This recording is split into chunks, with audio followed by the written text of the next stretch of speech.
আসসালামু আলাইকুম। জান্নাতুল ফেরদাউস blog and ছাদ বাগানে আপনাদের সবাইকে স্বাগত জানাই। কেমন আছেন সবাই? আমি আল্লাহর রহমতে অনেক ভালো আছি। এই যে আমি সকালে রুটি বানাচ্ছিলাম, তারপরে যে আটা এভাবে পড়ে আছে, তো আমি আটাগুলো মুছে নেব। আর এই যে প্লেট বাসন হাঁড়ি পাতিল সবগুলো ধুয়ে রেখেছি, এগুলো পানি ঝরিয়ে এখন যার যার জায়গায় রেখে দেব। নয়তো সুখের খনি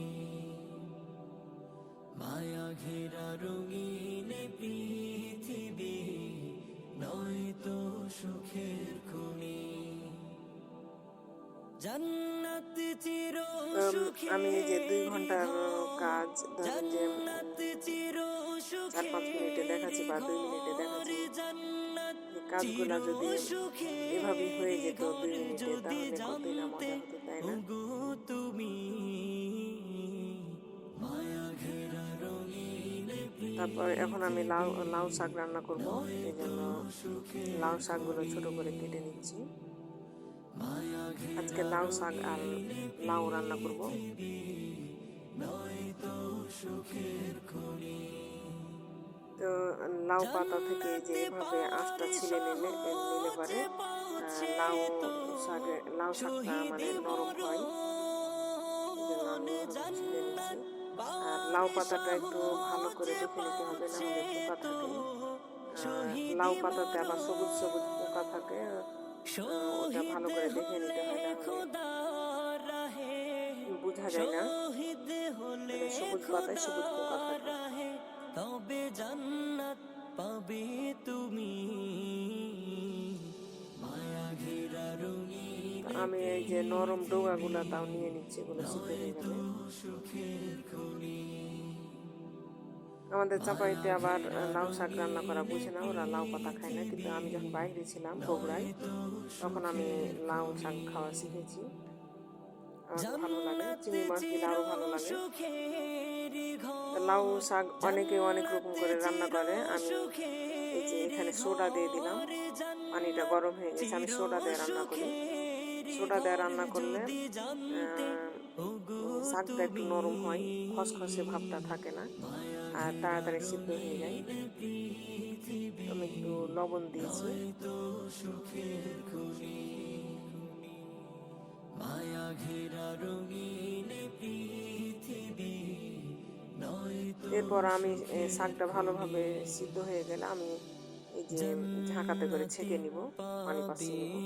তুমি মহান প্রভু আল্লাহর আর এই যে দিদার, ওখানে ওটা সিদ্ধ হতে জান্নাতে থাক, আর পাবে এখানে আমি তুমি লাউ লাউ রান্না করব। মহান তো প্রভু এখানে এই যে ছোট আল্লাহর চিংড়ি দিয়ে দিদার, লাউ রান্না করব। জান্নাতে আরো পাবে তুমি নাজ এখানে নিয়ামত হলুদ দিয়ে দিলাম, পার, জান্নাতে পাবে এরপরে লবণ দিব, তুমি মরিচের গুঁড়ো। হুর গিলমান যা চাবে, জান্নাতে আমি চাইলে পাবে কড়াইতে লাউটা রান্না করতে তুমি পারতাম, কিন্তু হুর প্রেসার কুকারে লাউ গিলমান রান্না করলে যা বেশি চাবে, ভালোভাবে সিদ্ধ হয় জান্নাতের সব আর তাড়াতাড়ি রান্না নিয়ামত করা হয়। এই জন্য তোমায় আমি স্বাগত প্রেসার কুকারে রান্না করছি। জানাবে, শর্ত একটাই তোমাকে তো লাউয়ের দিতে তরকারিটা আমার হয়ে হবে গেছে, এখন এই যে ওই কুরবানি, শাকটাকে এখন তেলে ভেজে নিব। শর্ত একটাই তোমাকে দিতে হবে কুরবানি, করতে পারো তুমি যদি, করতে পারো তুমি যদি সেই এভাবে লাউ শাক রান্না করলে আল্লাহর খেতে অনেক মজা হয়। গোলামি, এই যে আমার তরকারি রান্না করা হয়ে গেছে, আর মায়া এখানে কাঠুয়া ঘেরা নাড়ি দিয়ে রঙিন কাঁঠালের বিচি আর আলু দিয়ে পৃথিবী, একটা ভাজি করেছি। নয়তো সুখের খনি মায়া ঘেরা এই যে রঙিন এটা কাঠুয়া নাড়িটা আমাদের পৃথিবী, চাপাইতে পাওয়া যায়, অন্য অন্য নয়তো জায়গায় দেখতে পাওয়া যায় না সুখের ওরকম। খনি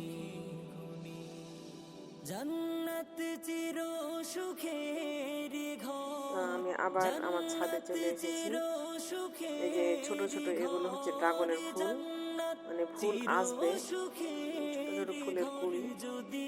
আর এই যে এখানে 3টির মতো আছে, আরও অনেকগুলো এসেছে।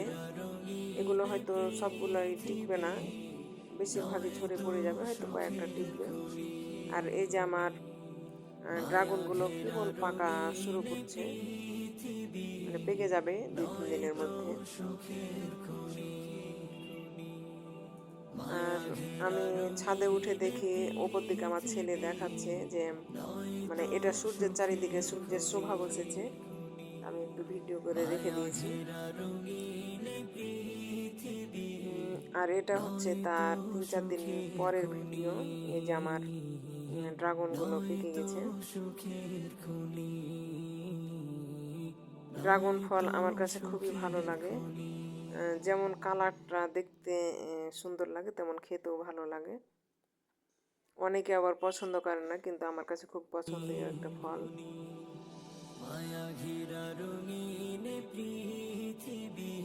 আমার কাছে আপেল, বেদানা, কমলা, তারপরে কলা, এগুলো খেতে ভালো লাগে না ফলের মধ্যে। জান্নাত চির সুখের ঘর, জান্নাত চির আর এই তো আমার সুখের ডালিম গাছে কয়টা ডালিম এসেছে এবার, বেশি ডালিম এসেছে, এই জন্য ডালিমগুলো ছোট ছোট হয়েছে। যখন দেখা যায় যে ডালিম অল্প আসে, বা যে কোনো ফলই হোক, অল্প আসলে পরে বড় বড় হয়, আর যদি বেশি ফল আসে তাহলে ছোট হয়। মায়া ঘেরা রঙিন পৃথিবী নয়তো সুখের খনি, জান্নাত চির সুখের। আর এই যে আমার এতগুলো ডালিম আসছে, কেন জানি আমার ডালিমগুলো পচে যায়। আর এই যে এখানে আমি এখন ছাতু ভাজবো, কি বলে ওটাকে, ছাতু ভাজবো বলতে আমি চাউল ভাজবো, চাউল ভেজে ছাতু বানাবো, তাই ওটাকে আমরা ছাতু ভাজা বলি। তো এখানে আমি চাউলগুলো এখন ভেজে নিচ্ছি। চাউলগুলো ভাজা হয়ে গেলে এর নাম হচ্ছে ভুজা। তারপর ভুজাটাকে জাঁতায় পিষে ওটা হচ্ছে ছাতু। তো আমি আমার বড় জায়ের বাড়িতে ছাতু পিষতে চলে এসেছি। অল্প কটা ছাতু, এই জন্য মানে হাফ কেজি হবে, এই জন্য আমি জাঁতায় পিষে নিচ্ছি। আর যদি 2-3 কেজি হতো তাহলে আমি মেশিনে পিষে নিতাম। এখন জাঁতাতে কেউ পিষে না, সেরকম জাঁতাও দেখতে পাওয়া যায় না, ওই গ্রামের মধ্যে হয়তো 2-4টা আছে এরকম। শহীদ হলে খোদা রাহে তবে জান্নাত পাবে তো আমি ছাতু তুমি। পিষে বাড়ি চলে এসেছি। তারপর ছাতুগুলোকে এখন চেলে নেব। সুখের খনি, মায়া ঘেরা রঙিন পৃথিবী নয়তো সুখের খনি,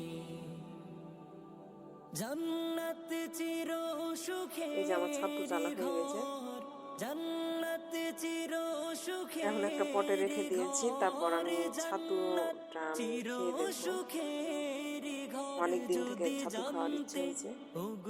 তো এখানে আমি একটু লবণ দিয়েছি, তারপর 3 চামচ চিনি দিয়েছি। মানে এটা মিষ্টি অনুযায়ী, যে যেমন মিষ্টি খাবে সে সেরকম চিনি দিবে। ছাতু আবার এই যে আম, কাঁঠাল, তারপর চিনি দিয়েও খেতে ভালো লাগে, আম কাঁঠাল দিয়ে খেতে ভালো লাগে। জান্নাতে পাবে তুমি মহান প্রভু আল্লাহর দিদার, জান্নাতে পাবে তুমি মহান প্রভু আল্লাহর দিদার, জান্নাতে আরো পাবে তুমি। এই যে আমি ছাতুটা ছানছিলাম, তখন ছাতুটা আমার নরম হয়ে গেছিল, এই জন্য আমি পরে আবার ছাতু দিয়ে দিয়েছি, বেশি নরম হয়ে গেছিল গুলাটা। গিলমান যাচাবে জান্নাতে পাবে তুমি, হুর গিলমান যাচাবে। তো আমি ভিডিও শেষে চলে এসেছি, ভালো থাকবেন সবাই, আসসালামু আলাইকুম। তোমায় স্বাগতম জানাবে শরত